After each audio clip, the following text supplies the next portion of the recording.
Hi. Today, welcome on the line, but a little bit different. Joe and I are going to try to get on as many times we can pregame for the PWHL. We don't even know what we're going to call it, but we just want to talk PWHL. We want to talk hockey. We want to talk pro women's hockey. Me and Joseph Pasek, we're here talking hockey. Joe, what do you want to call this thing? I don't even know what to call Listen. it. Look at what your sweater is. Show everybody your sweater. This is called the Toronto 6-6 prior to 6 show. All right, the Toronto 6-6 prior to But they're 6 not show. playing tonight. Toronto is playing tonight. Toronto's playing Minnesota. No. No, Toronto's not playing Minnesota. Oh, Toronto. yeah, they are. But Oh my gosh, dude, man. But what I'm saying is we got Montreal and New York as well. So you can't just call it the 6-6. You talk about Montreal, New York. I am the president of the provinces of Canada. I All speak right. about the Toronto 6-6 Well, prior to 6 show. All right. So let's talk. Wait. Before we begin, first of all, my hair is good. All right. Second of all, you got grays in there. Gray. you just told me I don't have grays. Now you're telling I'm me telling you have it now. Anyways, so keep neglecting the top story here. The top story is me and the producer. We want our money. I said All right. Toronto's going to win. I said they're going to score a goal. I said, the first team, Minnesota, is going to be the first team to win at home. We want our money. Where is our money? And I want American money. I don't want Canadian money. Your money in Canada is worth about that much. So, I have a question. Like, I hope they're paying the players in US dollars. Well, I want US dollars, and I'm tired of you paying me Canadian Tire bucks. All right? All right. I'm tired of the Canadian Tire bucks. But anyways, Toronto, Minnesota, kudos to Minnesota the last game. They broke another attendance record. Ottawa had it at 8,000. They have it over 13,000. It should be. What's interesting to me tonight, Toronto plays Minnesota. How many people are going to be at that game? Considering the last game on Monday was postponed because of inclement weather. I don't know how the weather is in Minnesota or whatever, but it should be a good game there. And can Minnesota be the only team that starts off 3-0? I think they can. I think they can. I really love the way that they played the other night. I thought they were strong. I love Zumwinkle, of course. Who doesn't love her? She shoots the puck from anywhere. They're just a force to be reckoned with. The crowd, I mean, give me a break. This has been happening, Joe. This is what people don't understand. It's been happening since 1993. That's when all these rinks got put in back in the day when women's hockey started to come alive. Without Minnesota caring about women back in 1993, this day does not happen. And you know why, Joe? I was freaking there. There was a woman, my player, Libby Witchker, back in the day. She played for me at Brown. Her mom, Mitzi, awesome woman. Mitzi Witchker, man. She started it. Didn't she start this in 1993? 1993, Mitzi had something called Great Girls Really Expect a Team. And her and Emily Sherwood, and I think USA Hockey, Lynn Olson, they went out and they talked to the legislature and said, if you're going to have these rinks and you're going to have boys hockey, you're going to have girls hockey. And now look at this. Since 1993, 30 years later, that's how long it takes. We have arrived. Good for Minnesota. Good for them. So many of these players, Joe, they're from Minnesota. Duh. Like, that's what happens when you give women an opportunity. So I couldn't be more happy. And then, I don't know if you saw some of the newspaper articles. Good friend of mine, Laura Halderson, she gave a shout out to the Whitecaps. I mean, here's what I don't get. Like, we existed before this. We are helping to be part of this as the PHF, which is why I'm wearing the Toronto shirt. And let's face it, we talked about this, I think, on our first show. Kudos to you. And honestly, I say seriously, you're the female version of Don Cherry, and then everybody knows Don Cherry should be on Hockey Night in Canada, but let's not go into this. It had to start somewhere. It did not start in 2024 at the Matic Center with, no offense, but Billie Jean King, great. She great spokesperson and she does a rah-rah, but it started in 1993 and you were behind it.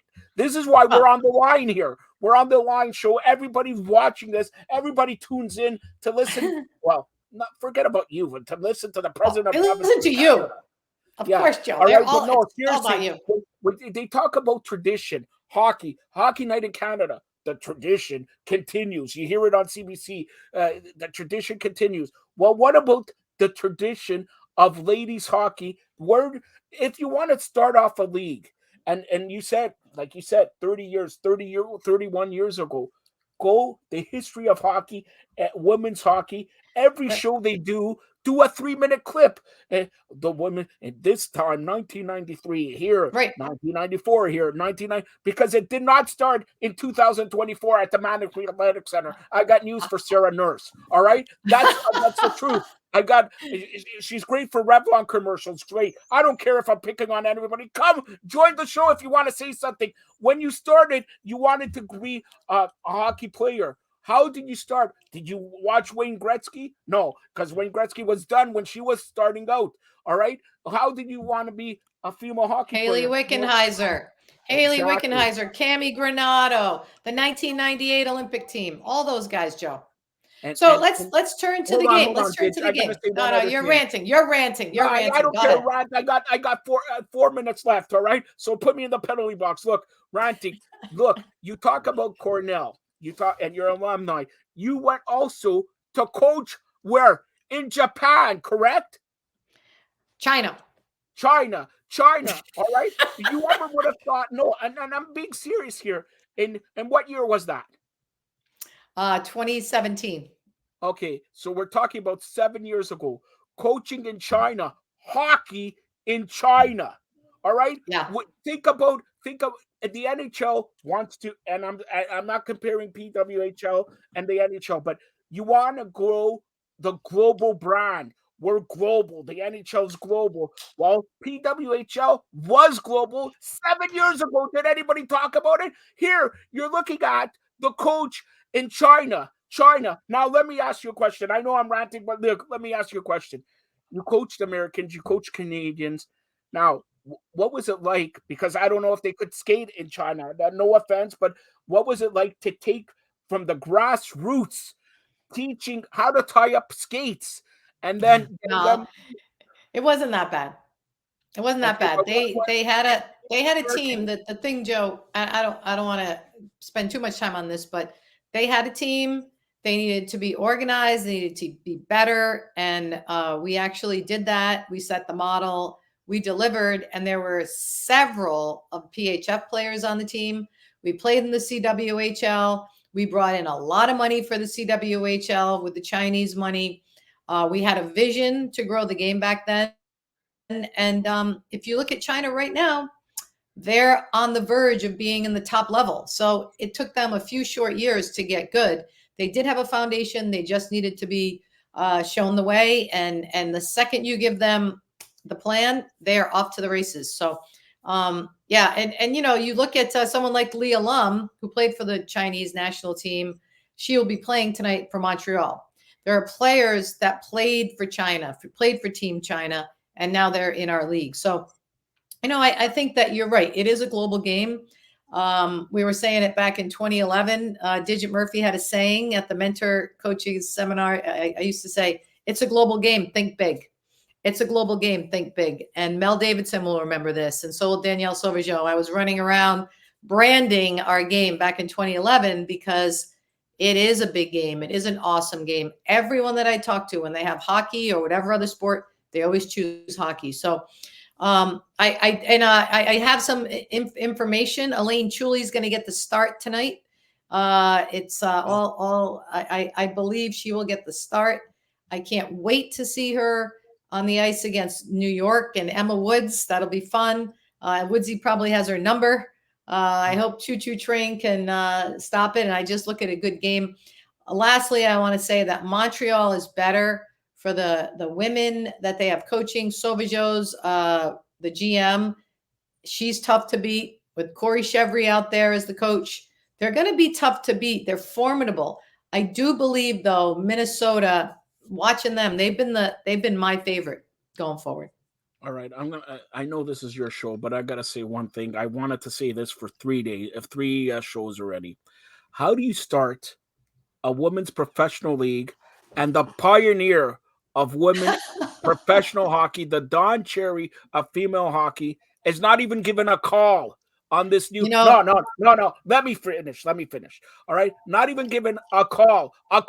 Forget about coaching. Forget about assistant GM. Forget about president. Not even a phone call. What they just signed a deal with Rogers. What, are Rogers' phones not working? Come on. okay. You're I'm just gonna the tell you version of something. Don Cherry. That's it. I'm gonna tell you something. Very few times do the Pioneers ever get credit. It is what it is. I lean into that because I will never stop. I will still continue to build opportunities. Today, Joe, I was out at the high school games because I'm doing the color on Wednesday night here locally in Rhode Island. Rhode Island Interscholastic League has their All-Star Weekend sponsored by the Hall of Fame. I'm in the Hall of Fame there. I'll be doing the color. And I'm going to tell you something, the way that I approached it, which a lot of people just gloss over the girls. I'm going to as many practices as I can get. I'm in my 5th practice. I interview the players. I make them feel special. I get the information so that we have great stories to tell about the players on air. And that's something that I'm passionate about as a Pioneer. And it doesn't matter who likes me or doesn't like me, who wants me to be a part of it, who doesn't want me a part of it. I'm part of the game. It's woven into the fabric of my DNA, and I'm happy to be here. So, all right, as we close this out, hold on, Didge. Give me your score predictions. That's because we're on the line here. So let's. I know DraftKings is a part of this, but you don't want to pay money. All right, we're gonna go over the line here. Give me your score. Give me your score. Give me your prediction of the 2 games we have, and we'll be back here tomorrow to discuss them and preview the weekend. Go ahead. Okay, I'm gonna go Minnesota 4, Toronto 1. I'm going to go New York 3, Montreal 4. Wait a minute. Ditch. I gotta. First of all, when you see hockey scores, you don't use it as soccer scores. 4-3, not 3-4. 4-3. I know. I was deciding who I wanted to win, and I think that I think Montreal's going to win because Philippe Poulin. That's my favorite name. Right? So you say Montreal's going to beat New York 4-3. Yep. I'm going the opposite way. I'll say 4-3 New York. Now, since I'm the president of the province of Canada, I already picked one U.S. team. I got to stick by Toronto, right? I got to stick by Toronto. This is the key. Whoever scores first in this game will probably win.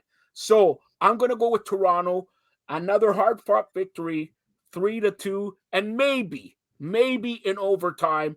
And Toronto's playing 2 games this week back at the Manitoulin Athletic Center on Saturday, 1 p.m.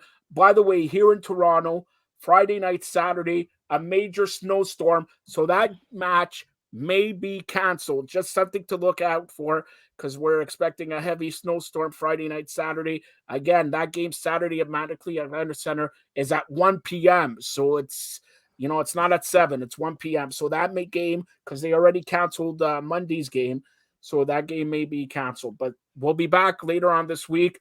Didge, how's my hair? Hair's good. I'm happy about that. And at some point Joe, maybe we'll talk NHL. But right now we're in the heart of the season. William Nylander, $92 million for not even throwing a check. A check! Give me a check! By the way, Nylander, speaking about checks, I take the American, yen, US dollars, anything, whatever we got it. It's whatever. coming. Yeah, it's coming. Congratulations, all right, well, seriously, to William Nylander, $92 million. Wow. Good for him. Maybe he can sponsor our podcast and come on. Yeah. All right. You know anything in Swedish? Maybe. Yeah. Okay. Hey, so this is gonna. I got the name of the show now. It's got to be the pregame rant. The pregame rant. The rant. I don't like that name. You're ranting. You're a ranter. I don't like that name. I like the Toronto 6-6 prior to 6 show. Well, we'll see. All right. Well, we're gonna close out the show, guys. Thanks for listening. I'm Digit Murphy for Joe Pasek. So long.